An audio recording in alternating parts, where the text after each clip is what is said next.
সূরা আহজাব আয়াত নাম্বার 6।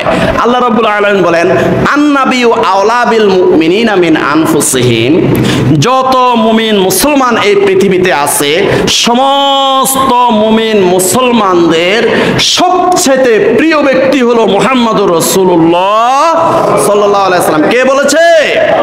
আল্লাহ বলেছে, সূরা আহজাব আয়াত নাম্বার 6, আন-নাবিয়্যু আওলা বিল মুমিনিনা মিন আনফুসিহিম, সমস্ত মুমিন মুসলমানদের জানের চেয়েও প্রিয়, প্রাণের চেয়েও প্রিয়, জীবনের চেয়েও প্রিয় হলো মুহাম্মদুর রাসূলুল্লাহ সাল্লাল্লাহু আলাইহি ওয়াসাল্লাম। ও আজওয়াজুহু উম্মাহাতুহুম, আর মুহাম্মদ সাল্লাল্লাহু আলাইহি ওয়াসাল্লামের স্ত্রীরা হলো উম্মতের জন্য মা। উম্মতের কি? মা। মুহাম্মদ সাল্লাল্লাহু আলাইহি ওয়াসাল্লামের স্ত্রীরা উম্মতের জন্য কি? মা। অতএব আমরা আমাদের কথাবার্তায় বলবো আম্মাজান হযরত আয়েশা সিদ্দিকা রাদিয়াল্লাহু তাআলা আনহা, আম্মাজান হযরতে খাদিজাতুল কুবরা রাদিয়াল্লাহু তাআলা আনহা, আমরা এইভাবে বলবো। কারণ আল্লাহ পাক সূরা আহজাবের 6 নম্বর আয়াতের মধ্যে বলেছেন, ও আজওয়াজুহু উম্মাহাতুহুম, রাসূলুল্লাহ সাল্লাল্লাহু আলাইহি ওয়াসাল্লামের সমস্ত স্ত্রীরা উম্মতের জন্য মা, আর মুহাম্মদ সাল্লাল্লাহু আলাইহি সাল্লাম উম্মতের জীবনের চেয়েও প্রিয় হতে হবে, নচেত তারা প্রকৃত ঈমানদার হতে পারবে না। রাসূলুল্লাহ সাল্লাল্লাহু আলাইহি সাল্লাম বলেন, ওয়াল্লাযী নাফসি বিয়াদিহি লা ইউমিনু আহাদুকুম হাত্তা আকুনা হাব্বা ইলাইহি মিন ওয়ালিদিহি ওয়া ওয়ালাদিহি ওয়ান নাসি আজমাইন। বুখারী শরীফের 14 নম্বর হাদিস। রাসূলুল্লাহ সাল্লাল্লাহু আলাইহি সাল্লাম বলেন, ওয়াল্লাযী নাফসি বিয়াদিহি, সেই আল্লাহর কসম, যে আল্লাহর নিকটে আমার প্রাণ, আমার জান এবং প্রাণ যেই আল্লাহর হাতে, সেই আল্লাহর কসম দিয়ে বলতেছি, ওয়াল্লাযী নাফসি বিয়াদিহি লা ইউমিনু আহাদুকুম হাত্তা আকুনা আহাব্বা ইলাইহি, তোমরা প্রকৃত মুমিন ততক্ষণ পর্যন্ত হতে পারবে না, হাত্তা আকুনা আহাব্বা ইলাইহি মিন ওয়ালিদিহি ওয়া ওয়ালাদিহি ওয়ান নাসি আজমাইন, যতক্ষণ পর্যন্ত তোমাদের পিতা মাতা, ছেলে মেয়ে, পরিবার পরিজন, সমস্ত মানব জাতির চেয়ে আমি নবী মুহাম্মদ রাসূলুল্লাহ সাল্লাল্লাহু আলাইহি ওয়াসাল্লামকে যতক্ষণ পর্যন্ত বেশি ভালো না বাসবে ততক্ষণ পর্যন্ত তোমরা প্রকৃত মুমিন হতে পারবে না। লা ইউমিনু আহাদুকুম হাত্তা আকুনা হাব্বা ইলাইহি মিন ওয়ালিদিহি ওয়া ওয়ালাদিহি ওয়ান নাসি আজমাইন, তোমাদের ছেলে মেয়ে, মা বাবা, পরিবার পরিজন, পাড়া প্রতিবেশী, এমনকি ওয়ান নাসি আজমাইন, সারা পৃথিবীতে যত মানুষ আছে সকল মানুষের চেয়েও আমি নবী মুহাম্মদ রাসূলুল্লাহ সাল্লাল্লাহু আলাইহি ওয়াসাল্লামকে যদি তোমরা বেশি না ভালোবাসো, তোমাদের জানের চেয়েও যদি আমাকে বেশি না ভালোবাসো, ততক্ষণ পর্যন্ত তোমরা প্রকৃত মুমিন হতে পারবে না। এখন এটার প্রমাণ আছে কিনা আমরা একটা প্রমাণ দেখব। উহুদের ময়দানে রাসূলুল্লাহ সাল্লাল্লাহু আলাইহি ওয়াসাল্লাম সহ সাহাবায়ে কেরাম যখন নারায়ে তাকবীর আল্লাহু আকবার বলে যখন ঝাঁপিয়ে পড়েছিলেন, ঝাঁপিয়ে পড়ার সাথে সাথে কাফের মুশরিকেরা আল্লাহু আকবার ধ্বনিতে তারা ছড়িয়ে ছিটিয়ে তারা পালিয়ে গেছে, উহুদের ময়দান খালি হয়ে গেছে। রাসূলুল্লাহ সাল্লাল্লাহু আলাইহি সাল্লাম 50 জন তীরন্দাজ বাহিনীকে বলেছে, উহুদের ওই পারে তোমরা দাঁড়িয়ে থাকবে, আমাদের জয় হলেও দাঁড়িয়ে থাকবে, পরাজয় হলেও দাঁড়িয়ে থাকবে, কারণ পিছন দিক থেকে কাফের মুশরিকরা আসার সম্ভাবনা আছে। এখন ওই 50 জন তীরন্দাজ বাহিনী ওনারা যখন দেখলো যে নারায়ে তাকবীর আল্লাহু আকবারের ধ্বনির সাথে সাথে কাফের মুশরিকরা পালিয়ে গেছে, উহুদের ময়দান খালি হয়ে গেছে, এবং মুসলমানরা গনিমতের মাল যখন স্তূপ করতে লাগলো, ঠিক সেই মুহূর্তে 50 জন চিন্তা করলো আমাদের তো জয় হয়ে গেছে, আমরা চলে যাই।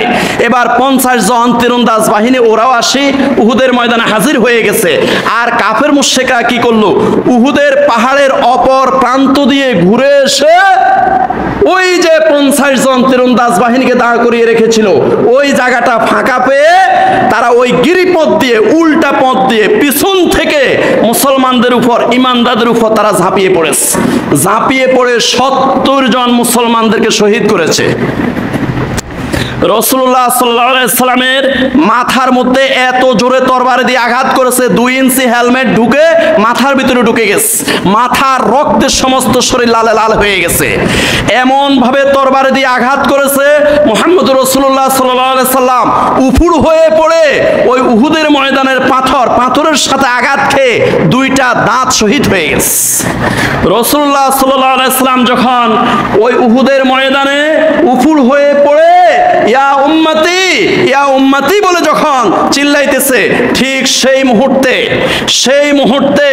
কিছু সংখ্যক সাহাবী দেখে ফেললো রাসূলুল্লাহ সাল্লাল্লাহু আলাইহি ওয়াসাল্লামকে, দেখে ফেললো রাসূলুল্লাহ সাল্লাল্লাহু আলাইহি ওয়াসাল্লামকে। দেখার পরে আবু দুজানা রাদিয়াল্লাহু তাআলা আনহু সহ, আনাস বিন নদর রাদিয়াল্লাহু তাআলা আনহু সহ ওই সাহাবীরা রাসূলুল্লাহ সাল্লাল্লাহু আলাইহি ওয়াসাল্লামের চতুর্দিকে একটা সীসা গালা প্রাচীরের মতো ওনারা বুক পেতে দিয়ে রাসূলুল্লাহ সাল্লাল্লাহু আলাইহি ওয়াসাল্লামের চতুর্দিকে তারা দাঁড়িয়ে গেছে। নারায়ে তাকবীর, নারায়ে রিসালাহ। আন-নাবিয়্যু আওলা বিল মুমিনিনা মিন আনফুসিহিম, মুহাম্মদুর রাসূলুল্লাহ সাল্লাল্লাহু আলাইহি ওয়াসাল্লাম, ও উম্মতেরা, ও সমস্ত নবীর উম্মতেরা শোনো, ও সমস্ত মুমিন মুসলমানেরা শোনো, তোমাদের জীবনের চেয়েও প্রিয় হলো মুহাম্মদুর রাসূলুল্লাহ সাল্লাল্লাহু আলাইহি ওয়াসাল্লাম। ওনারা জানতেন আমরা যে চতুর্দিকে মুহাম্মদ সাল্লাল্লাহু আলাইহি ওয়াসাল্লামের চতুর্দিকে আমরা সীসা গালা প্রাচীরের মতো আমরা দাঁড়িয়ে গেছি, বুক পেতে দিয়ে আমরা দাঁড়িয়ে গেছি, হাজার হাজার তীর এসে আমাদের বুকের মধ্যে বিঁধবে। এটা ওনারা জানতেন না? ওনারা জানার পরেও ওনারা সূরা আহজাবের 6 নম্বর আয়াত ওনারা জানতেন, আন-নাবিয়্যু আওলা বিল মুমিনিনা মিন আনফুসিহিম, উম্মতের জন্য এবং মুমিন মুসলমানদের জন্য হলো তাদের জীবনের চেয়েও প্রিয় হলো মুহাম্মদুর রাসূলুল্লাহ সাল্লাল্লাহু আলাইহি ওয়াসাল্লাম।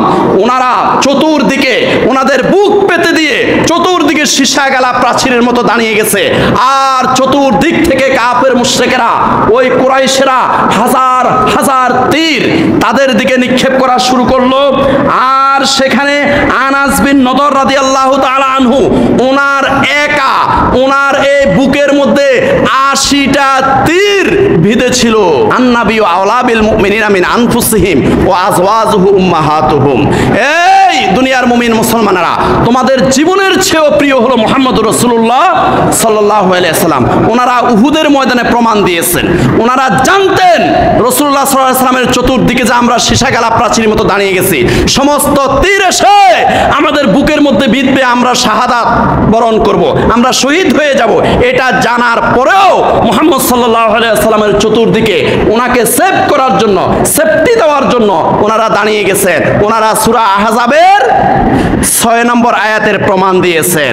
ঠিক কিয়ামত পর্যন্ত মুহাম্মদুর রাসূলুল্লাহ সাল্লাল্লাহু আলাইহি ওয়াসাল্লামের শানের উপরে, মানের উপরে যদি কোনো আঘাত আসে, মুহাম্মদ সাল্লাল্লাহু আলাইহি ওয়াসাল্লামকে যদি কোনো কটূক্তি করা হয়, মুহাম্মদ সাল্লাল্লাহু আলাইহি ওয়াসাল্লামের যদি কোনো মানহানি করা হয়, মুহাম্মদ সাল্লাল্লাহু আলাইহি ওয়াসাল্লামের দ্বীন ইসলামের উপরে যদি কোনো অত্যাচার নির্যাতন আসে, এমনি ভাবে কিয়ামত পর্যন্ত মুমিন মুসলমানরাও তাদের নিজের জান বাজি দিয়ে নিজের জানকে কুরবান করে এই আল্লাহর নবীর শান, আল্লাহর নবীর মান, আল্লাহর নবীর ইজ্জত, আল্লাহর নবীর ইসলামকে তারা রক্ষা করবে। বলেন ইনশাআল্লাহ।